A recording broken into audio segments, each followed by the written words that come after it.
Ассаляму алейкум, хайрлах шамлар. Добрый вечер. В эфире телеканала АТР. Вы смотрите марафон Сейф АТР. Голос Крыма Майя Бута в эфире. В студии для вас работаю я, Гульсум Халилова, и мой коллега Айдар Муждабаев. Ассаляму алейкум. Предлагаю подключить к нашему эфиру сейчас нашего журналиста Романа Спиридонова прямо из Ньюзрума. Он расскажет нам о новостях, которые готовят вечерние выпуски «Заман». Рома, привет. Мы слушаем тебя. Приветствую, Гульсум, приветствую, Айдер. Да, я коротко расскажу то, о чем мы будем рассказывать в наших выпусках новостей «Заман».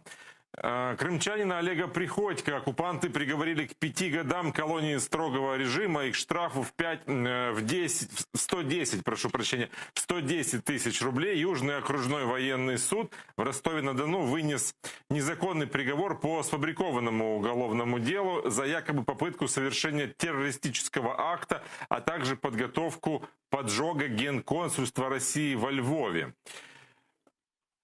Первый год Олег Приходько будет отбывать наказание в тюрьме. Это более жесткий режим даже, чем в колонии строгого режима, потому что там заключенные находятся постоянно в камерах и не могут свободно распоряжаться своим временем, то есть только небольшие прогулки в течение дня. Адвокаты крымчанина намерены обжаловать решение этого суда, потому что сам Олег Приходько вину не признал. А уполномоченная по правам человека Украины Людмила Денисова осудила незаконный приговор и заявила, что это месть оккупационной власти Приходько за его проукраинскую позицию. Ведь он публично называл незаконным так называемое присоединение Крыма к России. Я напомню, что Олега Приходько ФСБшники задержали в октябре 2019 года. У него дома провели обыск. Якобы нашли украинскую символику, портрет Степана Бандеры, красно-черные флаги, а в гараж подкинули тротиловую шашку с запалом для ручных гранат. А вот о том, что сказал Олег Приходько во время оглашения приговора, смотрите в наших выпусках. Минутой молчания почтили память крымского татарина Ришата Аметова в Верховной Раде Украины. Это произошло по инициативе депутата от Европейской солидарности и заместителя председателя Меджлиса крымско-татарского народа Ахтема Чийгоза. Ришат Аметов стал первой жертвой российской оккупации Крыма ровно 7 лет назад. Оккупанты похитили его, пытали, а потом жестоко убили. 3 марта 2014 года Ришат Аметов вышел на мирный пикет на площадь Ленина в Симферополе, а позже в интернете появились кадры о том, на которых видно, как несколько мужчин увели его с площади, посадили в машину и увезли в неизвестном направлении. Около 2 недель о судьбе Ришата Аметова ничего не было известно, а 15 марта его тело было найдено в селе Арталан, ныне Земляничная, Белогорского района. На нем были следы многочисленных пыток. Голова была обвязана скотчем, рядом лежали наручники. Было понятно, что его пытали перед смертью. 18 марта его похоронили на местном кладбище в Симферополе, а у него осталась жена и 3 малолетних детей. Вот такая вот годовщина.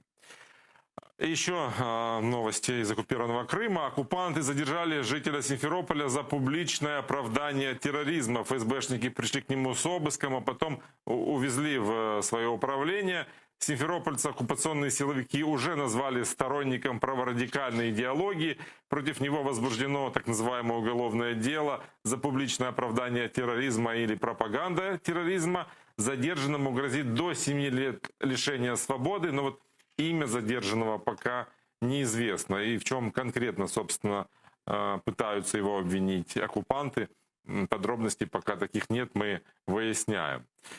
Ну и в политических новостях. Украина хочет усиления санкций ЕС за нарушение прав человека в Крыму. Об этом заявил президент Украины Владимир Зеленский на совместном брифинге с президентом Европейского совета Шарлем Мишелем. Он поблагодарил ЕС за последовательную политику непризнания оккупации Крыма. В то же время, сказал Зеленский, нужны более действенные шаги.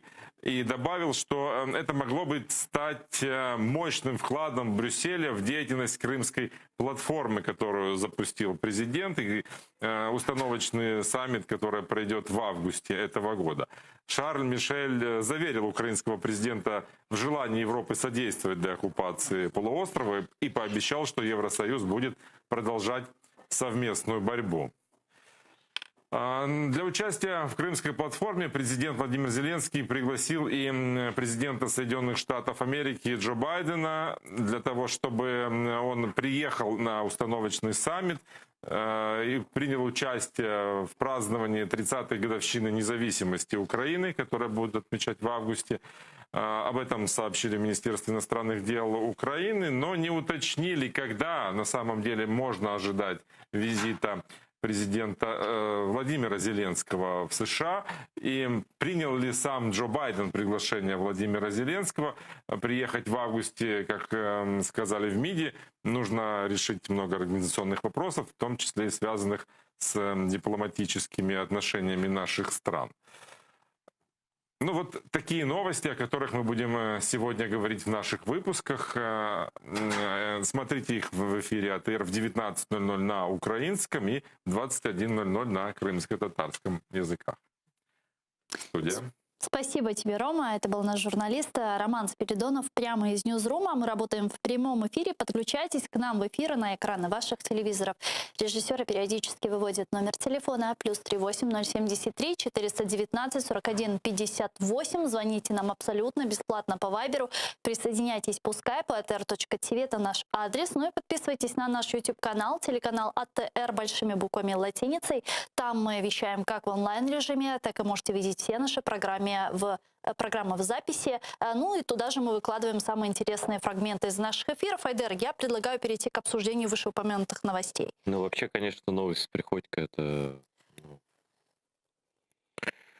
очередная серия издевательств над людьми, сфабрикованная. Ну, по сути, это такое же, как дело Володи Балуха и других жителей Крыма, крымских татар. Вот. Полностью на пустом месте из мирного жителя делают террориста, обвиняют в поджогах, диверсиях там, и так далее. И, конечно, Приходько — это человек абсолютно геройский. У нас же есть сюжет, да, из суда, который мы можем показать. Да, мы покажем чуть позже. К нам да. подключится как раз адвокат, который защищал Я просто Олега смотрел Приходько. краем глаза, там, конечно... Да, ну и мы покажем, Олег Приходько, естественно, нашим Олег зрителям. Приходько так выступил в суде, так, ну, по-моему, никто так не выступал, просто он оскорблял, унижал своих палачей. Все это происходило в Ростовском военном суде, но где они судят всех за якобы терроризм. Мы обязательно покажем это видео, свяжемся с адвокатом и поговорим по делу Олега Приходько. Но я бы все же хотела начать по Ришату Аметову. Сегодня трагическая дата. Сегодня 3 марта 2014 года был похищен крымско-татарский активист Ришат Аметов. Спустя 2 недели было найдено его тело в селе Орталан, земляничное, изувеченное тело Ришата Аметова. И сегодня в Верховной Раде Украины почтили память крымстарского активиста минутой молчания, к чему призвал народный депутат Украины, фракция «Европейская солидарность» Ахтем Чийгоз. Давайте послушаем его прямую речь.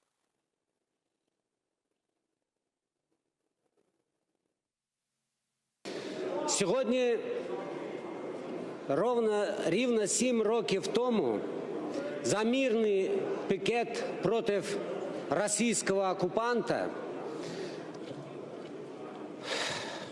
був викрадений, жорстоко закатований і вбитий Ришат Аметов. Прошу вшанувати пам'ять наших героїв, які віддали життя за свою батьківщину, за Україну. Я могу, да? Я хочу сказать, что, конечно, Ришат Аметов — это такой, если можно сказать, супергерой. Ну, для меня, как лично. Но я думаю, что для многих супер, потому что он был абсолютно безоружен. Он пошел в военкомат и просил выдать ему оружие. Вот, и получил отказ. Ну, что-то пришел крымский татарин за каким-то оружием. Ну, мы все это уже, ладно, проходили. Вот, но он называется сейчас активистом, а он был просто честным человеком. И он просто пошел протестовать, как честный крымский татарин. Вот, и то, что с ним сделали, мы знаем, кто это сделал. Это наемники ФСБшные из так называемой самообороны Крыма. Да. они обязательно понесут свою ответственность за это зверское убийство. А сегодня просто мы вместе давайте подумаем о Ришате, о его семье, его детях. Вечная память Ришату Аметову, первому украинскому гражданину, погибшему от рук русских оккупантов. И давайте подключим сейчас к нашему эфиру Крым Леране Хайбулаеву, гражданскую активистку и волонтера. Она с нами на прямой связи. Леране ханым, салям алейкум. Алейкум салям. Каким вы запомнили Ришата Аметова? Человека очень спокойного, очень выдержанного, и который будет шаг за шагом бороться за те принципы, которые он исповедует. То есть если он считает, что это несправедливо, он будет методично, как вода камень точно добиваться своего. Как сейчас поживает его семья, трое детей, которые остались без отца? Я, если я не ошибаюсь, вы являетесь соседкой как раз-таки супруги Ришата Аметова. Да, живут обычной жизнью, дети ходят в школу. Вот как раз выучили дуа и собираются молитву на из Корана, чтобы проведать отца, сходить на могилу, проведать отца и там посчитать молитву. Это вот кто помнит это хорошо и живо в этой памяти об отце, это у старшего Али. Вот. Ребенок очень категоричный, очень резкий, очень радикальный в некоторых вещах, но это была, собственно, его инициатива. Поэтому он научился сестренок, и вот они собирают меня посетить могилу и прочитать думу. Леране, скажи, пожалуйста, салям алейкум, Ришат Аметов, как известно, посмертно был удостоен звания Героя Украины. Скажи, Да. пожалуйста, что тебе известно о том, какую помощь, пенсию получают семья и дети, ну, по сути, оставшиеся без отца от нашего государства? Верно, эта награда была получена. Ее, скажем так, собирали всем документам, всем миром, да, очень помог в свое время и Министерство тимчасово оккупованных территорий, и активисты, вот, чтобы награда состоялась. Награда хранится в Меджлисе Крымско-татарского народа. Такого было принято решение семьи. Что касается финансовой помощи, то в прошлом году было принято постановление еще пятым президентом Украины. Не в прошлом году, а в конце президентства Петра Алексеевича было принято решение о помощи финансовой. Вот. И в 2020 году должны были разовые помощи, в 2020 году должны были выплатить, но так как семья не может приехать, потому что там маленькие дети, пока Зарина сама Ришата не может посетить Украину. Вот. Но это я связывалась, все документы подготовлены, я связывалась с Министерством социальной политики, все это есть. Как только она сможет физически посетить Украину, это будет. Но это будет разовая помощь. Вот А что мне пенсии по потере кормильца, я не знаю, как это называется, не предусмотрено? Да. Нет. А кто-то держит связь из Министерства по реинтеграции оккупированных территорий от нынешнего? Кто-то держит связь с семьей погибшего Героя Украины Ришата Аметова? Ну или омбудсмен? Нет. Единственная связь у нее с материком, с Киевом, это со мной, семьей. Если что-то получается, если владею какой-то информацией, то я координирую эту связь, эти звонки, сообщения и так далее. Леране ханым, передавайте, пожалуйста, супруге, вдове Ришата Аметова, его прекрасным детям, нашу, я не знаю что, то, что мы их любим, и то, что мы помним их отца, и то, что чем от нас зависит, мы всегда поможем. И, конечно, грустно слышать такие вещи, что, оказывается, нашим... Ну да, у нас вообще власть чем-то другим занята. Вот. Сейчас они, например, занимаются придушением телеканала АТР.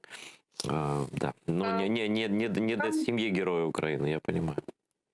Ну, самое главное, память решать. Есть память народа, это наша боль. Вот, есть память украинцев, которые знают о этой символичной жертве. Вот, первые слова даже мамы помню. Она успокаивала Зарину, и моя мама говорит, «Аглама кадем». Вот, Курбан олуп года. То есть это вот такая символичная жертва, да, нашего народа и отдельной частности этой семьи. Поэтому память жива в ребенке, в детях. Очень подчеркну, что старший Али очень похож на Ришата внешне и вот духом. Вот. Я думаю, что вот семья Аметовых, да, вот если будет какой-то еще нужен будет еще один сын патриотический, это вот будет Алишка. А скажи, пожалуйста, сколько старшему сыну лет? Старшему сыну 12 год, вот скоро пойдет. Он помнит отца, да? Конечно. Самый главный носитель этой памяти об отце — это вот он в семье. Он постоянно говорит: не балуйтесь, бабашка видит, я бабашке все расскажу. Вот. Так бабашка не говорил делать, не разрешала делать. То есть вот носитель памяти очень яркой про отца — это Али. Çok sağ olun Леране Ханум, bizle bağlanғаныңыз үшін. Правозащитница и волонтер Леране Хайбулаева была с нами на прямой связи. Как подсказывает наш редактор, с нами сейчас на прямой связи Евгений Ярошенко, аналитик Крымсос, правозащитник. Пане Евгене, вітаю вас. Доброго дня.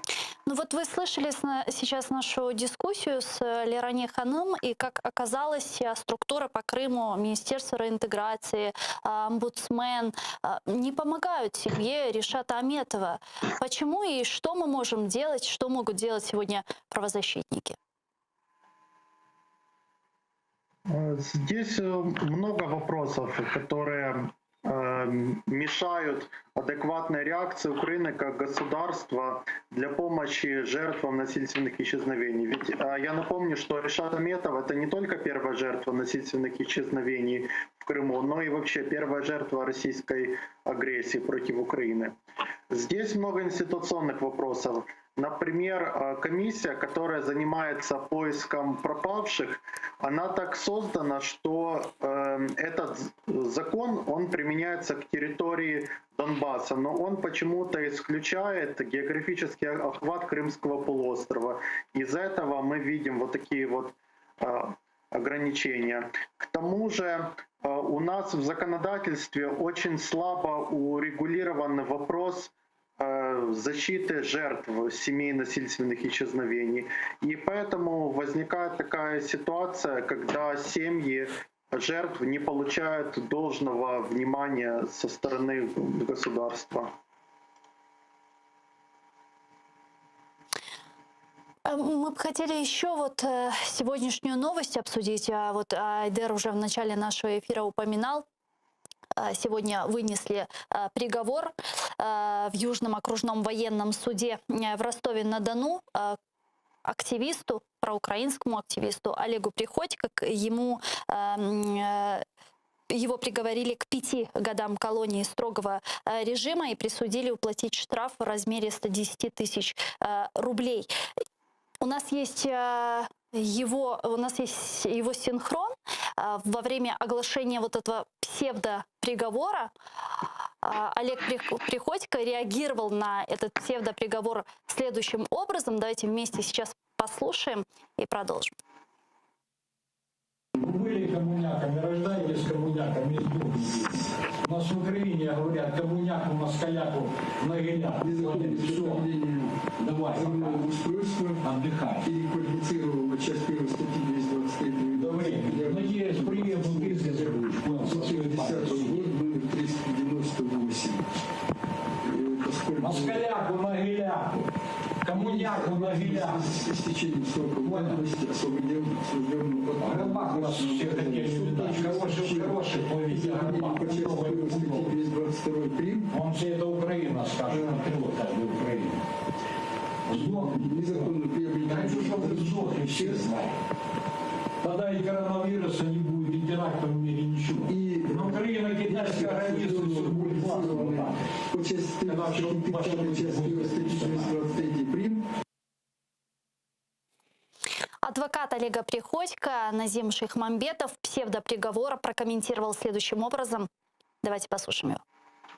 Согласно приговору, Олег Аркадьевич признан виновным и осужден к 5 годам лишения свободы, первый год из которых он по решению суда должен отбывать в тюрьме. Также в качестве дополнительного наказания Олегу Аркадьевичу назначен штраф в размере 110 тысяч рублей. Олег Аркадьевич не согласен с таким решением суда. По мнению защиты, единственным справедливым и правильным решением сегодня могло быть оправдание Олега Аркадьевича и начало процессуальной проверки в отношении тех лиц, которые причастны к фальсификации данного уголовного дела. Защита намерена в установленный законом срок обжаловать решение суда, данный приговор. Адвокат Назим Шихмамбетов с нами сейчас на прямой связи по телефону. Назим ага, селям алейкум. Алейкум селям. Назим ага, мы ожидали 17-20 лет. Что-то оккупанты на этот раз поскупились.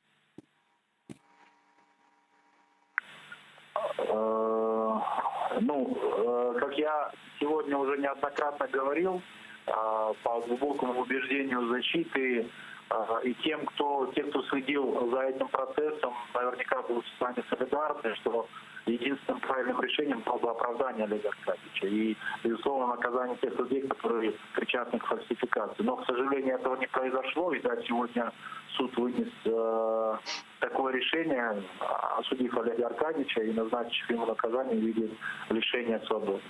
Ну вот если без иронии, Назим ага, действительно, какие факты несостоятельности этого уголовного преследования вы бы привели? Об этом говорить можно много, опять-таки, ввиду ограниченности эфирного времени, но можно сказать, что и взрывчатка, которая была обнаружена у Олега Аркадьевича в гараже, и каким образом были обнаружены следы его ДНК на взрывчатке, и мобильный телефон, который был куплен за несколько дней до переписки звонков с обсуждением планируемых террористических актов.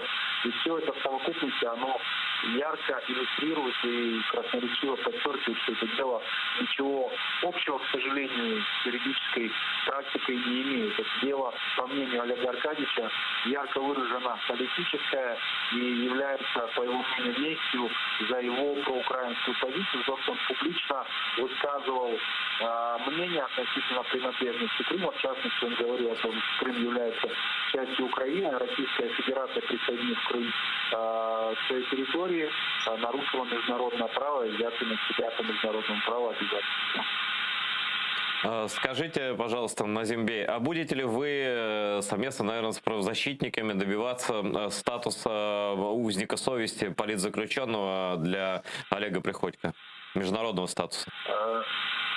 Да, но дело в том, что мы непосредственно этим не занимаемся. Есть, насколько мне известно, правозащитные организации, которые номинируют, если так можно сказать, людей или признают людей таковыми, которых преследуют по тем или иным обстоятельствам, в частности по политическим мотивам. Все это уголовное дело было открытым. Ряд средств массовой информации вели онлайн-публикации. Те, кто интересуется, те, кто занимается непосредственным признанием людей таковыми, которых преследуют по политическим мотивам, они вполне могут в этом убедиться, банально изучив все текстовые трансляции судебного заседания. Чок сау у нас. Еще вопрос. А когда примерно апелляция? Я так понимаю, чтобы подавать в Европейский суд по правам человека, это дело нужно пройти все там эти оккупационные инстанции, да? Когда будет апелляция? Да, дать апелляции пока еще неизвестно. Мы в течение 10 дней направим свою жалобу в апелляционный военный суд.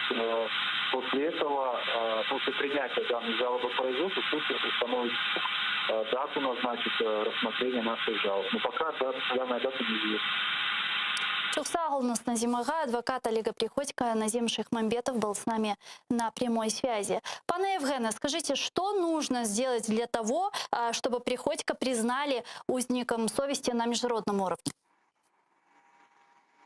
Нужно понимать, что на международном уровне нету такого универсального алгоритма, по которому все лица, которые подвергаются политическим преследованиям, признавались бы как узник совести или политический заключенный. В каждой стране много общественных организаций, которые ведут свой список политических заключенных. Например, в Украине среди тех общественных организаций, которые занимаются Крымом, списки несколько расходятся. Но Олег Приходько, если вы откроете список Крымсоц, других общественных организаций, он там несомненно будет. Вот. Есть на международном уровне такая организация Amnesty International. Это международная неправительственная организация. У нее тоже есть понятие «узник совести». Однако критерии, по которым они определяют, не могут быть эффективно применены к Крыму. Например, из того списка политзаключенных они признали узниками совести только Эмира Хусейна Куку и Сервера Мустафаева. Олег Сенцов не был признан. На каком основании? На том основании, что Amnesty International говорит, что лица, которые участвовали в насилии или так или иначе призывали к насилию или что готовились к этому, не могут быть признаны узниками совести. Однако эта организация не всегда берет во внимание тот факт, что признательные показания были сделаны под пытками. А в соответствии с Международной конвенцией по противодействию пыток, признательные показания, которые в результате пыток были сделаны, не должны признаваться за действительные. Поэтому я бы сказал, что в первую очередь Украина должна вести диалог между правозахисным середовищем и государственными органами власти для того, чтобы выработать эффективное законодательство, внутреннее законодательство по защите политзаключенных, дать им необходимые социальные гарантии, правовую защиту и более координированно действовать на международных площадках. Скажите, пожалуйста, а вот, как бы это все в жанре благих пожеланий, да, действительно все это нужно делать. А можно так вопрос вам задать, вы же разбираетесь, а кто это не делает? Вот кто не вносит такие законы, кто не лоббирует их в парламенте? Почему не приняты эти очевидные, вот вы же говорите, вы как правозащитник понимаете, что это очевидные, нужные позавчера вещи. Вот где тот механизм застопорился, где тормоз стоит? Мне кажется, что тормоз состоит в том, что отсутствует достаточно политической воли. Это касается не только темы политзаключенных. Это также касается, например, принятия нужных поправок в Уголовный кодекс и в Уголовный процессуальный кодекс, таким образом, чтобы лица, которые были причастны к тем же политическим преследованиям, подвергались бы санкциям, которые соответствовали нормам международного права. Ведь те преступления, которые совершаются в Крыму, их квалификация, она по действующему украинскому законодательству, она не отображает реалии международного гуманитарного права. А ведь эта санкция намного строже, чем по общеуголовным преступлениям. Поэтому правозащитники пытаются достучаться до разных политических сил, но, к сожалению, як то кажуть, не всі питання стоять, є пріоритетними на порядку денному. А как вы оцениваете перспективы возможного обмена, освобождения наших политических заключенных, или сейчас этот вопрос не стоит на повестке дня? Если исходить из официальных слов омбудсмена Людмилы Денисовой, то были включены около сотни политических заключенных. То есть это практически все. Однако нужно понимать, что осложняет их освобождение. Во-первых, между Украиной и Россией есть определенное соглашение об обмене осужденными лицами. Но эта конвенция, Украина не может ее применить в отношении Крыма, поскольку, понимаем почему. Далее. Здесь еще нужно пройти очень много внутренних процедур, связанных, например, с тем, что не все лица еще получили приговоры, а те, которые получили приговоры, эти рассмотрения находятся на стадии апелляции. В общем, очень много таких судебно-бюрократических препятствий. Ну и, наконец, есть некоторые группы политзаключенных, по которым очень трудно лоббировать их освобождение. В частности, это касается фигурантов дел Хизб ут-Тахрир. Из 104 политических заключенных по списку Крымсоц, 74 это именно фигуранты дел Хизб ут-Тахрир. Некоторым, как, например, Марлен Асанов, им дали 19 лет лишения свободы. И здесь еще осложняется тем, что Хизб ут-Тахрир во многих странах, ну не только на территории России и в оккупированном Крыму, запрещена. И здесь нужна действительно адекватная коммуникация с другими государствами, с международными организациями, чтобы этих лиц воспринимали как жертв политических преследований, а не как членов какой-то запрещенной организации. Ну и сами политические заключенные ведь не признают, что они являются участниками этой организации. Конечно, тут вопрос к качеству, точнее к отсутствию эффективных следственных действий в том, на чем базируется обвинение. Это подброшенная литература, это тайные свидетели. Вот. Ну и все мы прекрасно знаем, как работает оккупационная репрессивная машина. То есть, смотрите, исходя из ваших слов, я так понимаю, что если бы сейчас вот был сталинский режим, ну просто его уже как бы кейс закрытый, да, и все понимают, что это зло абсолютно и так далее. Вот, там же тоже были суды, да, своеобразные суды, да, тут закрытые свидетели, там тройки какие-то тоже и так далее. Объявили человека террористом.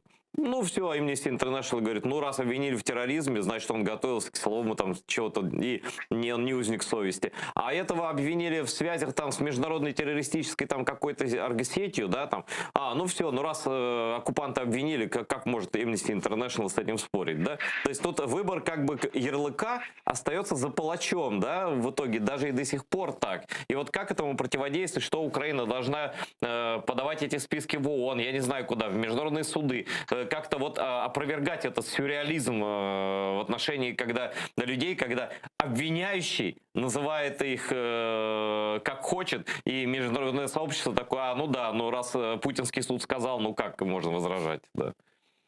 Здесь Украине нужно выработать тот набор месседжей, с которыми нужно обращаться к разным международным аудиториям. Например, касательно тех лиц, которых Россия обвиняет в членстве в экстремистских или террористических группировках. В первую очередь нужно апеллировать к тому, что независимо от того, этот человек является членом Хизб ут-Тахрир или нет, эта организация является легальной территорией Украины, и Россия, как государство-оккупант, не имеет права распространять свое законодательство на территории Крыма.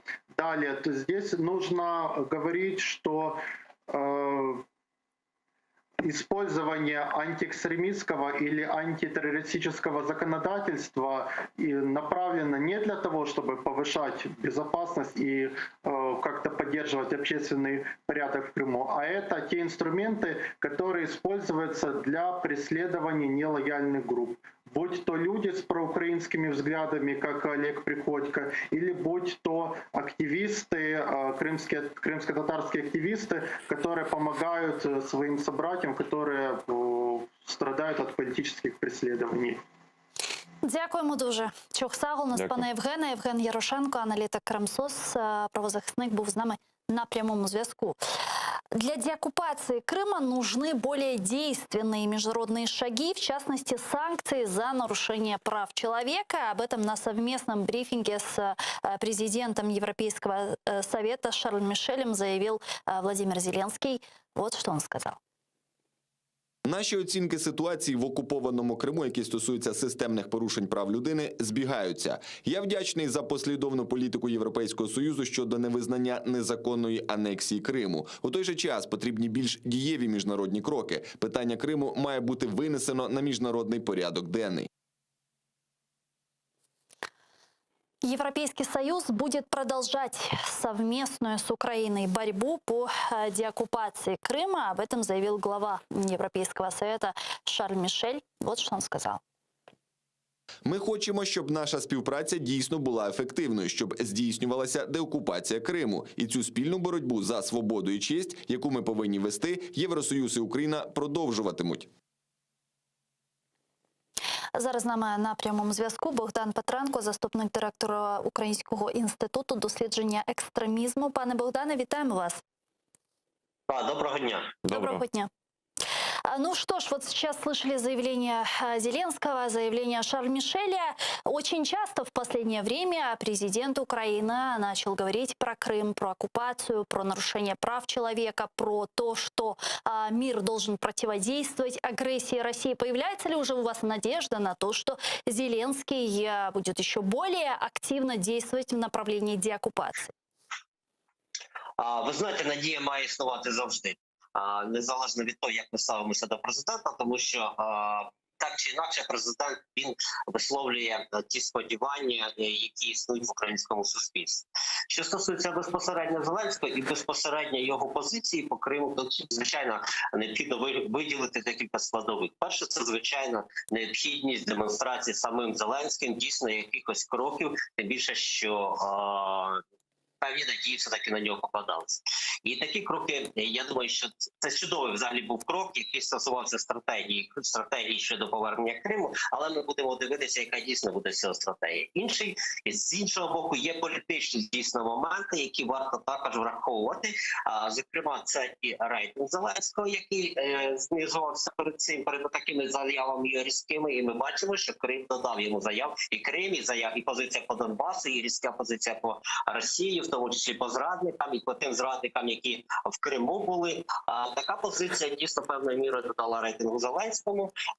І водночас ще одну складову, яку необхідно виділити в комплексі цього дій, це, звичайно, ці дати, які ми на сьогоднішній момент переживаємо. Тобто дати – це роковини фактично окупації Російської Федерації Криму. Тобто те, що відбувалося у нас з 20 лютого по 16 січня, і от в ці дати, мені здається, дуже багато буде інформації по Криму. Тут питання, розумієте, полягає в тому, чи будемо говорити так само інтенсивно про Крим після 16 числа.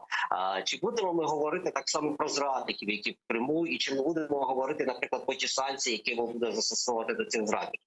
І чи буде застосовуватися, наприклад, комплексна якась ситуація, комплексні санкції України щодо тих людей, які сприяли, скажімо так, подіям, які відбувалися в Криму, починаючи за російським варіантом з 20 лютого 2014 року. Тому тут необхідно все-таки акцентувати на тому, як будуть розвиватися події, а не виключно виходячи з того, що ми зараз зосередилися на ситуації, яка буде з Кримом. І більше, цікавий момент, звичайно, це те, що РНБО анонсували, на якому буде нібито в тому числі розглядатися питання по Криму, і будуть закривати, принаймні будуть озвучені якісь певні кроки, які будуть стосуватися стратегії Криму. І так чи інакше, це дуже добре, те, що відбувається сьогодні, і з точки зору патріотизму, і з точки зору держави, і з точки зору відновлення державного суверенітету. Але давайте знову повторюся, давайте подивимося, що буде відбуватися після 16 числа, після роковин так званого референдуму в Криму. Тобто, на вашу думку, після цього числа така хвиля риторики щодо деокупації Криму, вона піде вниз?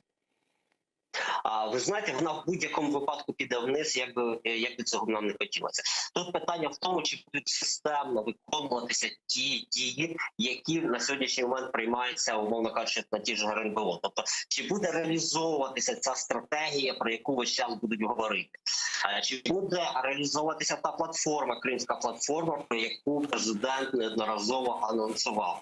І я гадаю, що якщо ми будемо працювати системно з цим питанням, то це буде оптимальний варіант, навіть якщо тема Криму трохи знизиться.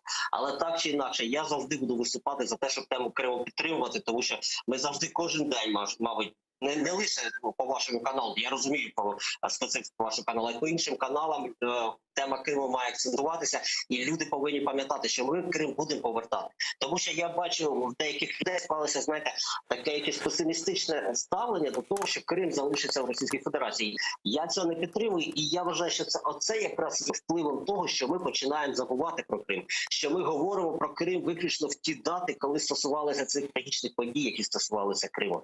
Необхідно про Крим говорити щодня, і необхідно щодня людям давати надію, як з одного боку адмінмежі так звані, так і з іншого боку адмінмежі, те, що ми будемо повертати Крим. І цю надію, як на мене, повинен давати представник усіх українців, яким є на сьогоднішній момент президент України. А что еще, кроме лозунгов и красивых слов, правильных слов, что Крым Украина, мы поддерживаем территориальную целостность Украины, мы будем бороться за возвращение территории и так далее. Уже 7 лет с момента военного вторжения России в нашу страну.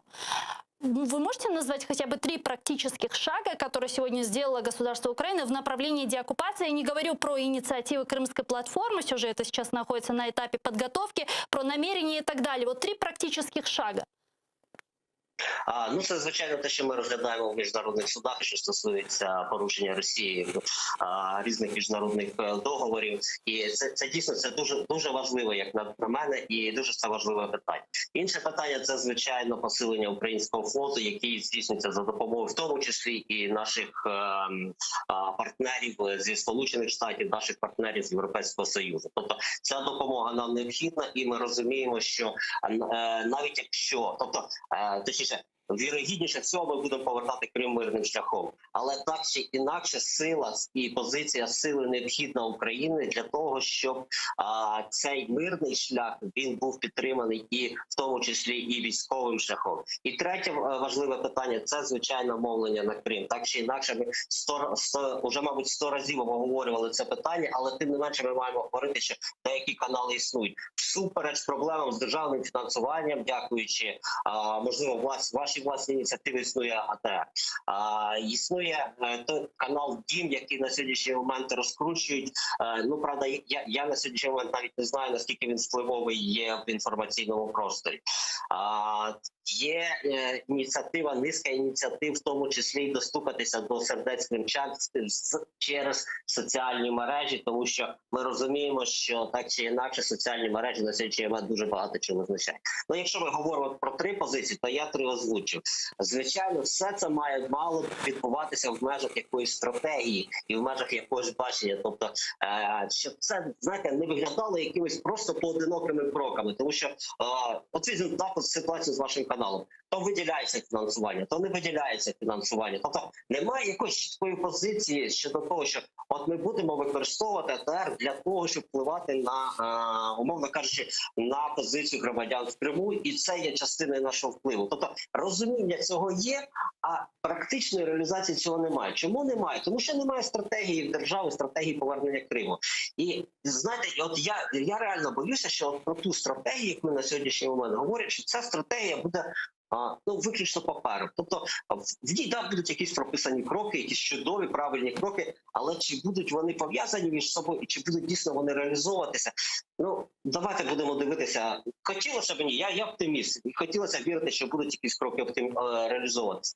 Але чи буде, як показує практика, дуже часто це все закінчується от такими паперами, а тоді змінюється позиція Російської Федерації, Російська Федерація закидає якісь нові чинники, і нам необхідно знову переписувати стратегії. Хоча стратегія мала б враховувати будь-які кроки з боку держави-агресора. Пане Богдане, ви згадали телеканал «Дом». Він же з'явився на супутнику, його ж не було. І мені було цікаво подивитися, що пропонує наша держава замість іномовлення для окупованих територій. Це ж канал, який базується на базі іномовлення, як зрозуміло, колишнього. Я подивився 2 дні вже так, час від часу дивлюся, що там транслюється. Я за цей час подивився 4 чи 5 радянських фільмів, переважно чорно-білих. Там такі, ну, радянські солдати, там люди кажуть один одному: народиться син у тебе, там каже чоловік дружині, назови його руським іменем, пам'ятай, що ми росіяни, там, ну, щось таке. Ну, якщо я просто я так здивований, я думав, що просто, ну, це вже неможливо, але цей канал, ось принаймні зараз, можна назвати, ну, ностальгія. Був такий канал, пам'ятаєте, він російський, здається, чи там якийсь, і там показували радянське кіно, і радянські там виступи генсеків, там щось таке, там програма «Время». Ось, ну, програми «Время» я поки що на домі не бачив, але дуже здивований таким асортиментом радянського кінематографу, який пропонують мешканцям окупованих територій як проукраїнський канал. Я просто не розумію, як ось наші мешканці Криму, наприклад, там кримські татари, дивляться такий державний канал і бачать радянське кіно по ньому. Да? Я просто їхні враження, я не знаю, що мені, як коментувати необхідність такого мовлення на окупований Крим. Я просто дуже здивований, я такого не очікував. Я просто, щоб перевірити мої слова, просто можете програму подивитися, чи просто зараз там увімкнути в вашому телевізорі. Ну, пане Айдер, я готовий з вами подискутувати з цього питання. Єдина проблема в тому, що це державний канал. Тобто державний канал дійсно не повинен, наприклад, акцентувати свою увагу, умовно кажучи, на такій радянській чи російській пропаганді, на радянських чи російських наративах. Це безперечно, тому що є чітка підв'язка і є чітке розуміння, що це канал український.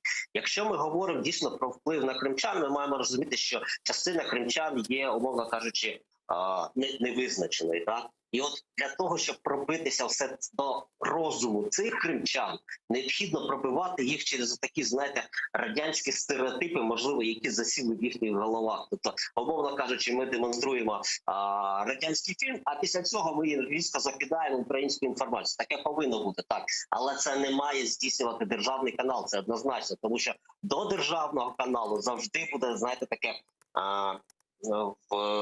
мабуть, дуже визначене ставлення, дуже його будуть порівнювати з позиції офіційної України і дійсно будуть так само, як ви, дивуватися, чому це телеканал, державний телеканал, да, український телеканал, країни, де відбувається декомунізація, країна, яка здійснює збройне протистояння з Російською Федерацією, країна, яка збирається повертати Крим, вона водночас демонструє на своєму каналі ті фільми, які, по суті, є наративами тієї ж Російської Федерації. І я боюся, що може таке статися, що навіть такі фільми можуть дивитися, да, коли дойде до новин, де просто будуть переключати. Тому такий канал мав би право на існування, якби він не був би державним.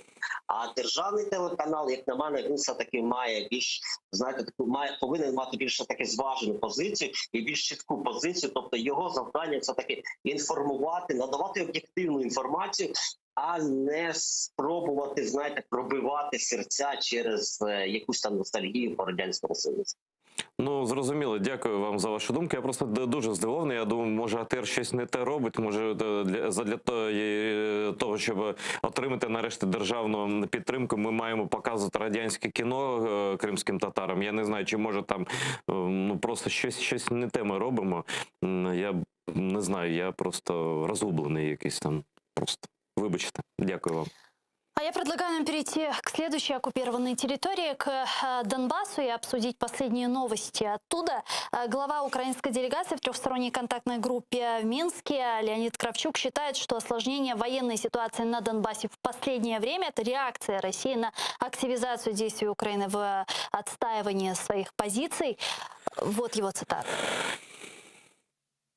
Останнім часом і президент Володимир Зеленський, і Верховна Рада, і наша делегація у тристоронній контактній групі значно посилили активність, плюс санкції. Тобто Росія побачила, що Україна від слів перейшла до справи. Те, що раніше не робилося, хоча були можливості, зараз реально здійснюється. Думаю, все це в цілому створило таку ситуацію, коли Росія відчула, що тиск на неї посилюється. І в таких випадках, як показує досвід, опонент намагається довести, що він теж, мовляв, не спить. І він починає якісь дії. Также Леонид Кравчук отреагировал на сегодняшнее заявление боевиков, в частности, разрешение на обстрелы украинских позиций. Он расценил как угрозы одностороннего выхода России из перемирия. Вот его цитата. Позиція глави української делегації. Ми розцінюємо цю заяву як загрозу одностороннього виходу російської сторони з режиму припинення вогню і загрозу виконання мінських домовленостей. Консультації тривають. Ігор Козій, військовий експерт Інституту євроатлантичної співпраці, зараз з нами на прямому зв'язку. Пане Ігорю, вітаю вас. Добрий вечір. По вашим оценкам, это реально вот такое односторонний срыв перемирия или уже постфактум пришло понимание и Кравчуку, и Зеленскому, что в принципе никакого перемирия и не было, и оно нарушалось постоянно? Ну, ви знаєте, я би відносився до цього, як би сказати, більш-менш з тої ситуації, яка сьогодні є, спокійно. Чому? Тому що це ясно, що воно рано чи пізно повинно закінчитись. По-перше, українські влади, вона врешті-решт офіційно з ними рожеві окуляри з одного боку, з іншого боку ми повинні розуміти, що санкції самі по собі, вони рано чи пізно дадуть знати, і щось треба робити російської сторони. Російська сторона, ясно, що пробують на початку показати через певні начебто не підконтрольні їм засоби масової інформації. Ну, в даному випадку використовувалось то, що інтернет-видання і інші видання, які є якби на території ДНР, ЛНР, для того, щоб показати, що немає сенсу далі розмовляти з українською стороною і вихід на це. Тобто це послідовні кроки. І ясно, що за цим може послідувати і ескалація більш потужніша, ніж те, що є. Але для цього у нас є відповідні структури, я маю на увазі розвідного співтовариства, яке своєчасно думає, що керівництво України про це поінформує.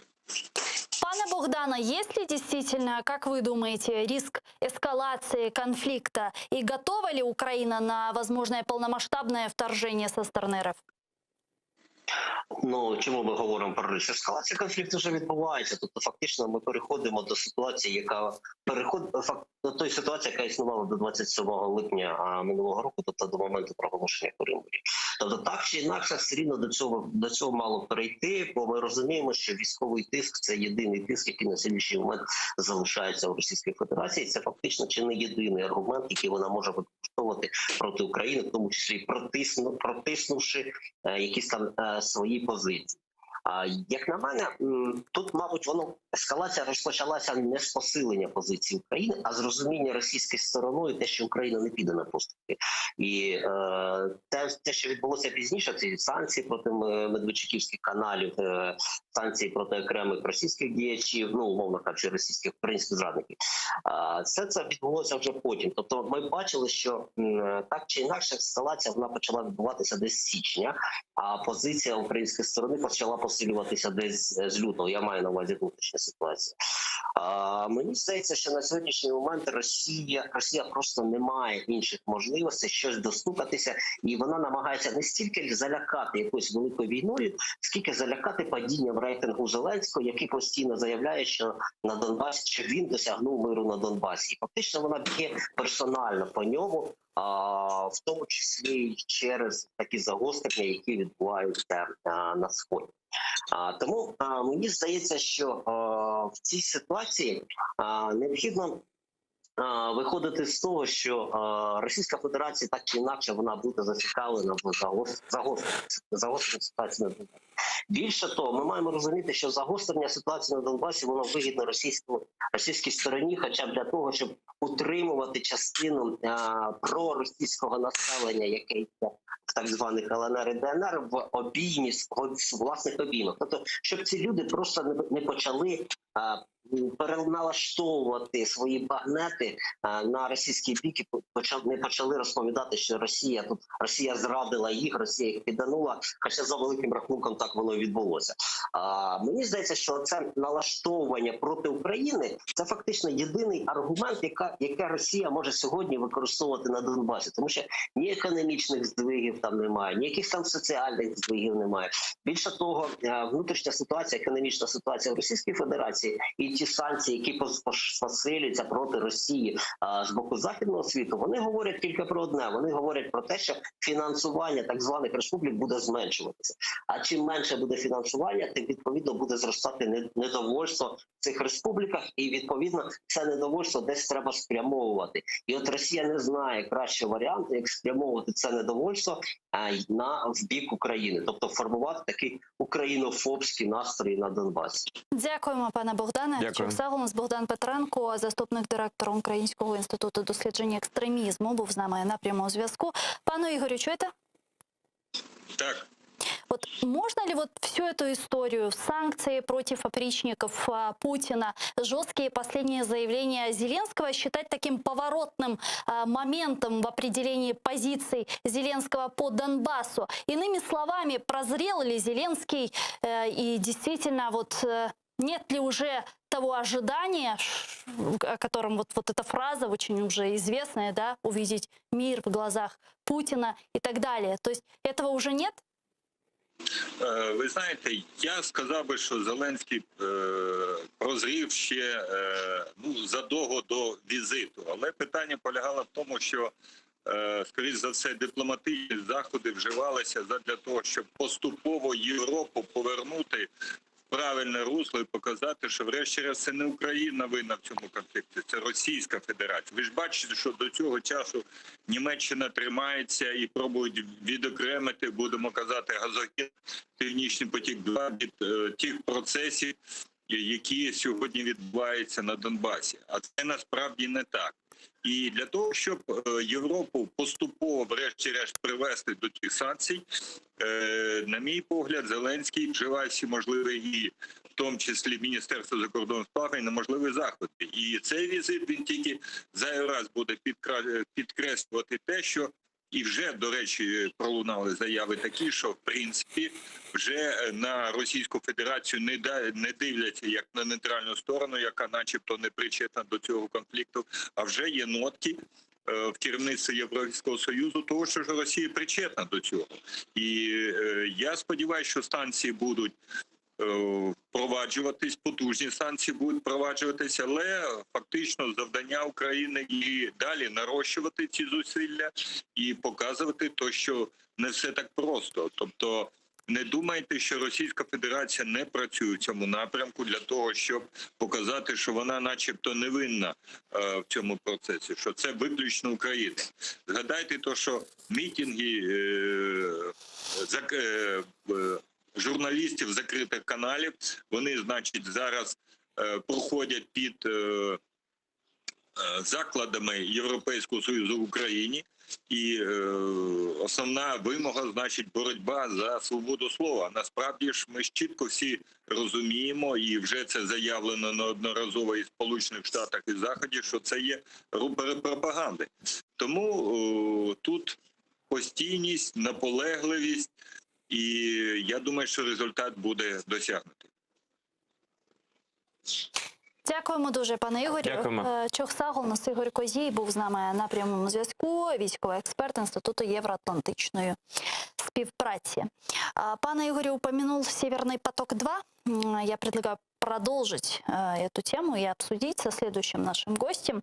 Правительство Германии продолжит искать пути для диалога по отмене санкций против российского газопровода «Северный поток-2» с новой администрацией президента США. Об этом говорится в ответе правительства ФРГ на запрос фракции «Союз 90 зеленые». Давайте послушаем квинтэссенцию этого сообщения. Уряд Німеччини тісно погоджував проблематику екстериторіальних санкцій з партнерами в ЄС і брав участь як у 2020-му, так і в 2021 році у Вашингтоні в демарші кількох країн-членів ЄС проти цих санкцій США. Як і країни-члени ЄС, так і уряд Німеччини на двосторонній основі продовжать шукати шляхи діалогу з цього питання з новою адміністрацією США. Это был ответ, да, на запрос партии «Зеленых» в Бундестаге. Но от партии «Зеленых» удивительное дело, что обычные экологи, они такие, ну, левацко настроенные в некоторых странах, да, а у нас, вернее, не у нас вообще это не имеет отношения к экологии. Вот, а партия «Зеленых» Германии, это, как мне говорили вот мои немецкие друзья, это самая антироссийская партия вообще в Бундестаге, да, и эта партия выступает против этого Северного потока не только потому, что он там экологию нарушает, это один из аргументов, но аргументы у них и политические, насколько я знаю, что это газопровод хочет обнулить как бы влияние Украины на транзит, и после этого как бы и нападать будет легче, и всяческим образом давить на Украину с Путину будет легче, и Украина уйдет из поля зрения ключевых, ну, де-факто уйдет, формально-то нет, ключевых европейских держав, таких как Франция и Германия. Германия, конечно, ведет себя как наиболее такая пожилая Европы, которая, в общем, опытная уже достаточно в таких делах с русскими фюрерами.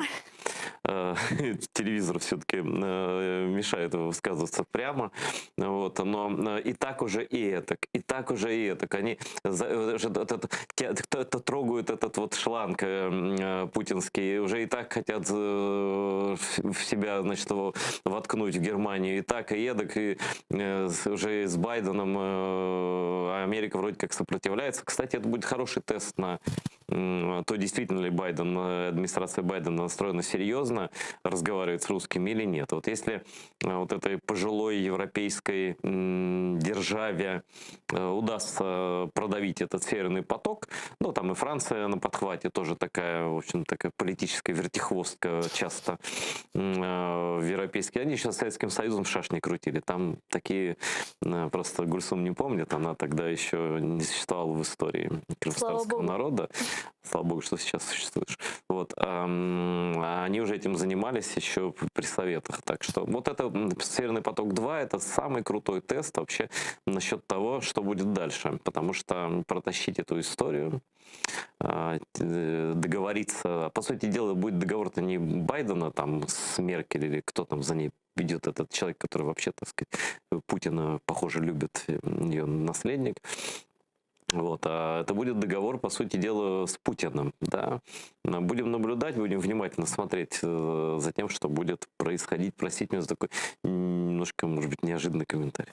Давайте подключим к нашему эфиру сейчас Игоря Айзенберга, професора, завідувача кафедрою комп'ютер-сайенс університету Манхеттен-Колледж в Нью-Йорке.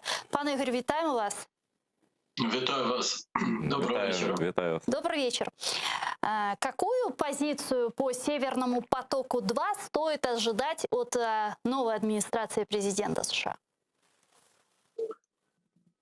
Ну, нова адміністрація висловила свою позицію. Вона її висловлює майже кожного дня на брифінгах в Держдепартаменті. Постійно спікеру Держдепартаменту Неду Прайсу задають такі запитання, як і спікеру Білого дому Джен Псакі. Позиція нової адміністрації дуже негативна щодо Північного потоку-2. Вони постійно кожного дня підкреслюють, що це шкідливий проєкт, шкідливий для всіх і для Європи, оскільки він суперечить європейській енергетичній політиці, оскільки він буде загострювати ситуацію, оскільки він не дасть Росії змогу шантажувати європейські країни, передусім Україну. Шкідливий для Сполучених Штатів. Тобто позиція нової адміністрації дуже негативна. Але я просто чув, що пан Айдер перед тим, що вони підключили, казав. Я впевнений, що Сполучені Штати з Росією перемовини про Північний потік-2 вести не будуть. А з Германією?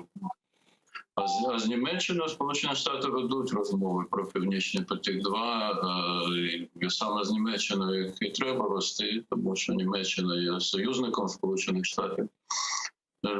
Перемовини з Путіним взагалі не мають ніякого сенсу, взагалі ні на яку тему, як на мене. Я не є радником адміністрації, але просто перемовини з співробітниками 5-го управління Комітету державної безпеки СРСР можна вести лише за принципом політв'язнів ГУЛАГу. Не вір, не бойся, не проси. Це єдиний принцип, за яким можна спілкуватися з такими людьми, як Путін, тобто з ними просто немає про що говорити. Я просто почему спросила про Германию. Мы видим, что Германия сейчас ищет пути для диалога по отмене санкций. Вот есть ли вероятность того, что США снимут санкции с проекта, если будет нейтрализована или даже уменьшена угроза остановки транзита российского газа через Украину? Я думаю, що ні. Ті санкції, що є, Сполучені Штати не будуть скасовувати. Но проблема в тому, що я почитав минулого тижня, Держдепартамент представив звіт у Конгрес. Він повинен представляти звіт кожні 90 днів щодо цих санкцій проти Північного потоку-2. І наразі виходить, що продовжується будівництво, воно продовжується російською компанією, проти якої вже введено санкції. Тобто, що з цим можна зробити, мені сказати важко. Особисто я думаю, що Росія буде продовжувати, будь-що буде намагатись добудувати цей газогін. Я, об'єктивно кажучи, думаю, що цю добудову можна відтермінувати, але якщо у Росії є технічні можливості добудувати потік, і Німеччина не відмовиться від нього, то рано чи пізно вони його таки добудують. Тому що ясно, що не буде ж ніхто розпочинати війну. Скажімо, ніхто не буде посилати бомбардувальник для того, щоб розбомбити це будівництво. Я думаю, що для того, щоб цей проєкт не відбувся, зупинити його може лише Німеччина. І Сполучені Штати з Німеччиною розмовляють на цю тему. Звичайно, що не оголошуються деталі цих перемовин, але навіть от вчора речник Держдепартаменту Нед Прайс на брифінгу сказав, що Сполучені Штати знаходяться в постійному контакті з Німеччиною і з іншими європейськими країнами, і з Україною, в тому числі, щодо цього. І повторюю, що позиція адміністрації незмінна, цей проект шкідливий, адміністрація буде робити все можливе, щоб його зупинити. Я кажу ще раз, що європейські компанії, власне, відмовились через санкції або через загрозу санкцій брати участь, тому процес будівництва загальмувався. 18 європейських страхових компаній вже відказались. Так, але от згідно цього звіту Держдепартаменту, яке було надіслано до Конгресу, продовжується будівництво суто російськими силами. Всупереч санкціям. От що з цим робити, сказати важко, тому що якщо у Росії технічні можливості є, вона буде продовжувати це робити. В такому випадку зупинити цей проєкт, звичайно, що може Німеччина. Поскольку цей газогін іде в Німеччину. Вы знаете, это, конечно, такая ситуация, которая очень подходит под российскую такую поговорку: сучка не захочет, кобелек не вскочит. Да, вот прям просто подходит очень сильно. Тут действительно, как вы говорите, все зависит от Германии. И вот то, в чью сторону она возьмет, фактически Америки или России в этой всей истории, наверное, это будет такой, певний Рубікон міжнародної політики. Ще до України теж. Я з вами згоден, тому що це дійсно залежить від Німеччини. Тому що якщо б Німеччина відмовилася від цього проєкту, то він би не відбувся, звичайно. Якщо Німеччина не відмовиться, Росія буде продовжувати будівництво. Я думаю, що у Росії технічні можливості обмежені, але і при обмежених можливостях рано чи пізно вона буде здатна його добудувати. А куди вона буде строить-то його? Вот нате вам шланг. И что, если Германия не возьмет, то ничего не будет. Кстати говоря, заметили, да, что как сошли на нет вот все эти разговоры про санкции за Навального, там такая была грозная Меркель, такие немцы были возмущены, заключенный, вот отравленный человек, вот фрау канцлер там у него в больнице, все такое прочее. И раз, санкции против офицеров, там 4 офицеров российских, которые и так никуда не выезжают, и не так им эти санкции вообще безразличны. То есть понятно, что и это все равно, чтобы, не дай бог, не тронуть нашу вот эту трубу, чтобы все-таки иметь их до последнего бороться за то, чтобы она пошла в обход Украины в Европу.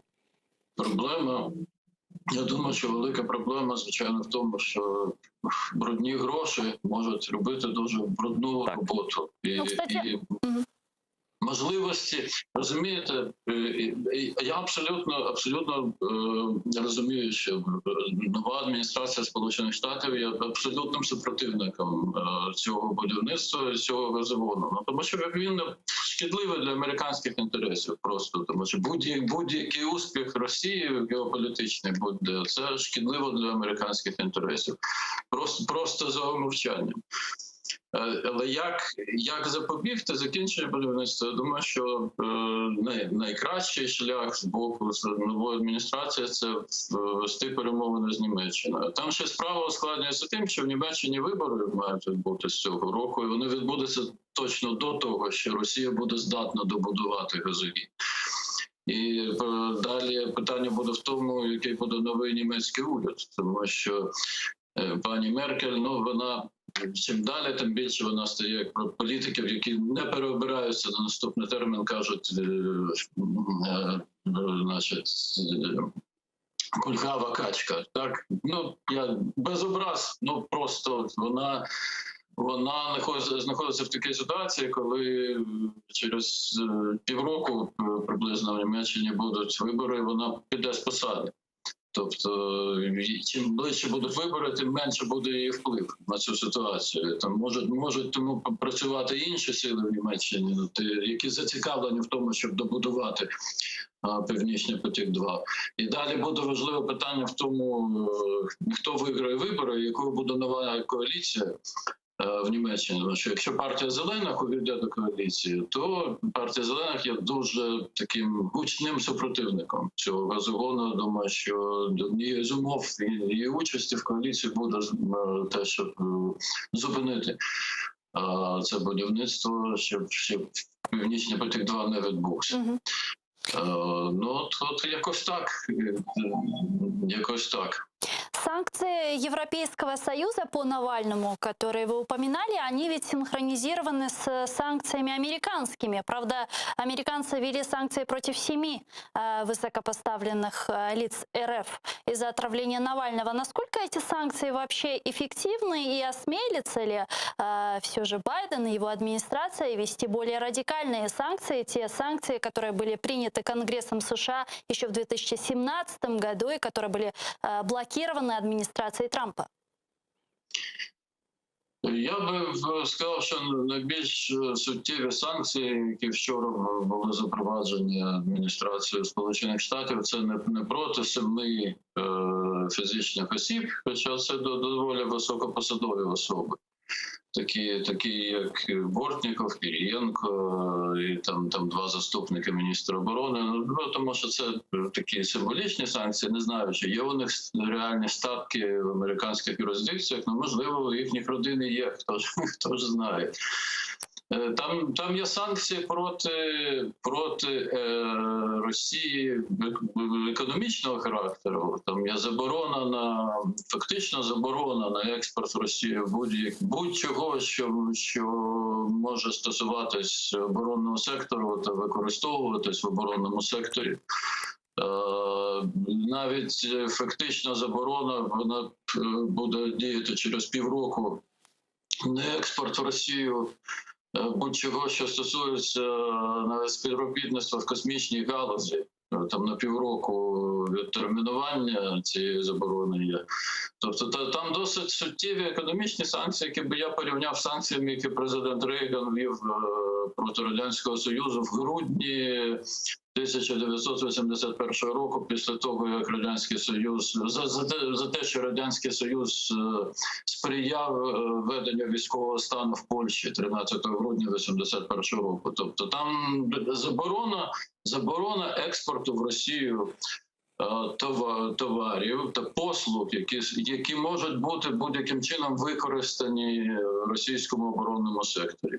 Це фактично, до речі, це абсолютно в дусі закону від 2 серпня 2017 року, який адміністрація Трампа просто ігнорувала, не виконувала, яким було передбачено санкції проти російського оборонного сектору.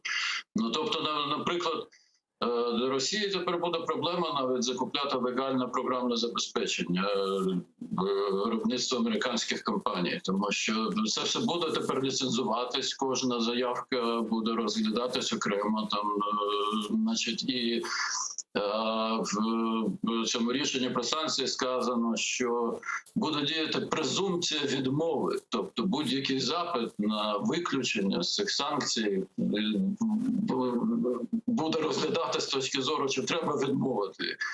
Там фактично реальні виключення можуть бути лише для надання гуманітарної допомоги. І там одне виключення, що це не стосується експорту обладнання, яке використовується для безпеки польотів цивільної комерційної авіації. А все інше, практично експорт в Росію заборонений. От всього іншого, що може мати якесь подвійне використання. Я би сказав, що основні санкції – це саме оці санкції економічні. Тому що, ну, звичайно, що заборона Бортникова на в'їзд до Сполучених Штатів або там Кирієнко, ну, це такі символічні речі. Не знаю, чи, можливо, у їхніх родин, на їхні родини якісь ставки записані в американських юрисдикціях, ну, тоді, значить, будуть санкції проти цих статків. Ну, як на мене, от основні санкції з тих, що Америка запровадила вчора, це саме от економічні санкції. Якщо значить, не бачили, можна, є на сайті Держдепартаменту їхній перелік. Я переклав на російську в своєму Фейсбуці, просто російською їхній перелік опублікував вчора ввечері. Там доволі такі суттєві речі, які пройшли, як на мене, вони поза увагою залишились, тому що чекали. От треба, розумієте, якщо хтось чекає, що будуть санкції запроваджені проти Путіна, ну не буде цього, тому що не запроваджуються санкції проти голів держав, навіть ворожих держав. І навіть дружніх держав, тому що, скажімо, у Сполучених Штатах пару днів тому було опубліковано звіт, який до цього часу був секретним, розвідки щодо вбивства журналіста Джамала Кашоджі, що вбивство було зроблено за наказом саудівського принца. Мухаммеда бен Салмана. Ну так, але Сполучені Штати не запроваджують проти нього санкції. Ну, це треба брати до уваги, що є реальне життя, реальні відносини між країнами. Справа в тому, що будь-які санкції проти Росії, вони працюють кумулятивно, вони працюють з певним таким, я би сказав, сувом у часі. Тому що ефект від них накопичується. Це відбувається повільно. Розумію, що нам би всім хотілося, щоб імперія зла зникла вчора. А вона є сьогодні, на жаль, вона ще буде завтра. Але я думаю, що такі санкції, от як були запроваджені вчора, саме економічна частина санкцій, вона буде дуже сприяти економічному послабленню Росії. А це якраз є дуже важливим. І це, до речі, от що ще важливо, що вчора всі американські представники, які говорили на цю тему офіційно, вони казали, що це лише початок, тому що продовжується значить, фактично ревізія розвідкою стану відносин Сполучених Штатів з Росією з усіх точок зору, враховуючи всі проблеми, які створює Росія Сполученим Штатам та інтересам Сполучених Штатів у світі. І це аналіз, який Байден доручив новій директорці національної розвідки, значить, зробити, він продовжується. Але він буде тривати, як Джен Псакі, прес-секретарка Білого дому сказала, він буде тривати не місяці, він буде тривати максимум тижні. А далі будуть наступні дії.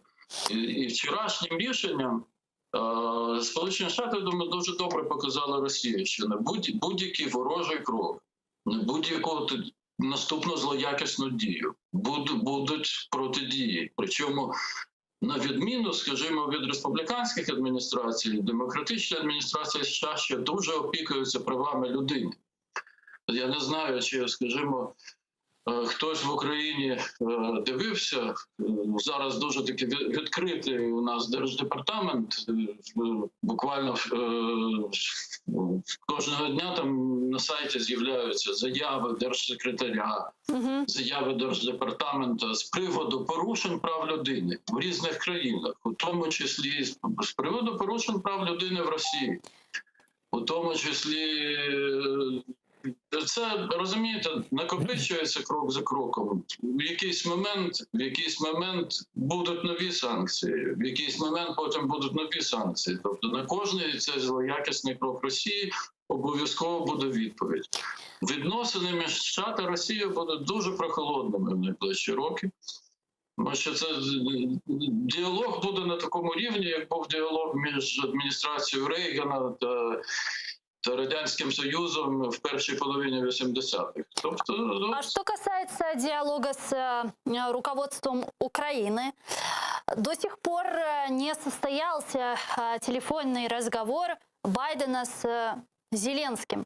Как вы думаете, почему? И второе, сегодня нам стало известно, что Зеленский пригласил Байдена принять участие в саммите Крымской платформы. Стоит ли рассчитывать на то, что Байден примет в ней участие?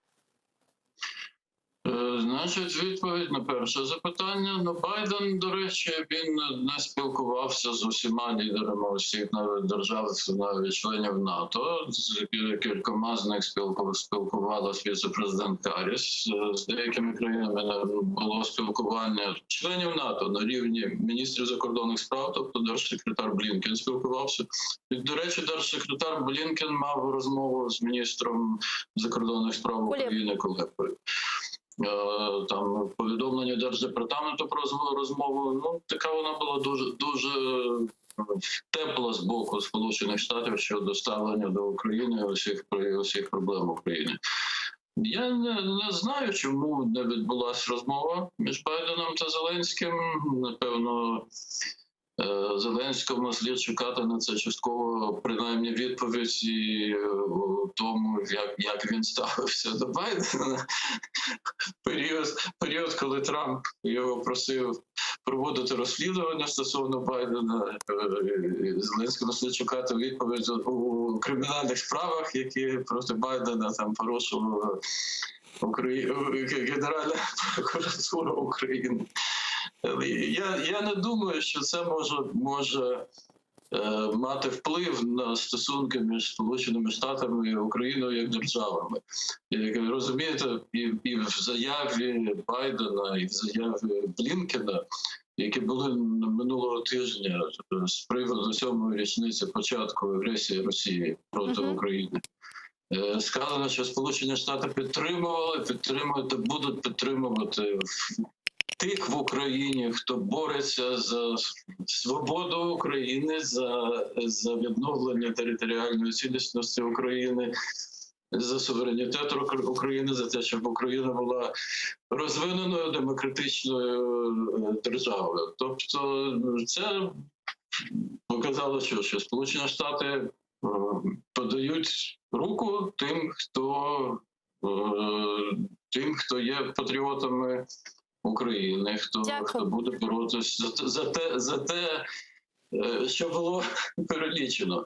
Я думаю, що розмова відбудеться. Я ще раз кажу, не треба в цьому шукати, що якось Байден погано ставиться якимось чином. Навіть не до України Байден ставиться дуже прихильно. Не треба в цьому шукати, що Байден погано ставиться до Зеленського. Я думаю, що просто він розмовляв з достатньо обмеженою кількістю голів держав до цього часу. Переважно кілька разів він розмовляв з головами держав та урядів, які є головними союзниками. Ні, ну просто чому ми питаємо? Тому що він з Путіним розмовляв, так би і не питали. Ну, з Путіним, розумієте, з Путіним він розмовляв, але як розмовляв? Ви читали звіт? Так, я читав, звісно. Він сказав йому все, що він про нього думає. Тобто, от така була розмова. Тобто, Ну круто, добре, нехай продовжує так тримати. Я вам дякую, пане Дякую. Ігоре. Я підписався вже от щойно на вас у Фейсбуці. Будемо на контакті. Дуже все цікаво, що ви розповідаєте. Çok sağ olun. дякую вам дуже і хочу побажати здоров'я передусім усім. І хочу сказати, що все буде добре. Я розумію дуже, що нам би всім хотілося, щоб все було добре вчора, позавчора. Але я впевнений, що все буде добре, що обов'язково добро переможе. І потрібен час. Ну, от, треба розуміти, що потрібен час. Розумієте? Буде все гаразд. Ігор Айзенберг був з нами на прямому зв'язку. Професор, завідувач кафедрою компьютер-сайенс университета Манхэттен Колледж в Нью-Йорке. Ну что ж, мы завершаем этот блок. Мы с вами не прощаемся. Мы вам говорим до свидания. В студии для вас работали я, Гульсум Халилова, и мой коллега Айдер Муждабаев. Буквально через несколько секунд мы вернемся в эту студию и продолжим наш эфир уже на крымско-татарском языке. Не переключайтесь, Корушкенчик.